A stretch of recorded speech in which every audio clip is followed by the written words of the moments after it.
pagsasaka, Mang Tony? Ayos lang. Lang. So, ayan. Kasama po si Mang Toto at si Kuya Edong. Ayan.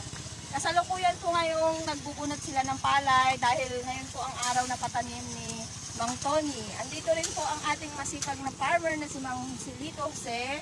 Kasama si Mang Jose Bernardino at ang aming bisita na mula pa sa TIP. Yan, mga estudyante po sila sa Cubao. Sila po ay nakabisita dito sa aming farm. So, ayan.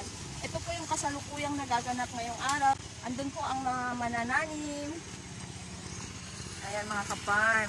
Bali, 7 daw po pala yung manananim ni Mang Tony. Andun lang po sa may bandang likod nitong mulberry. Ayun naman po ang taga-linang na si Kuya Okeng. Yan po ang aming taga-linang dito. So, ayan.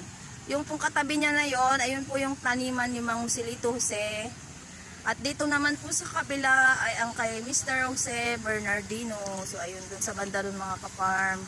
So ayan.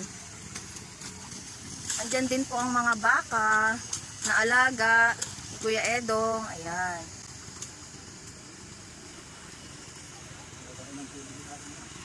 Hanggang dun yan mga ka-farm. Andun po ang isa pang baka.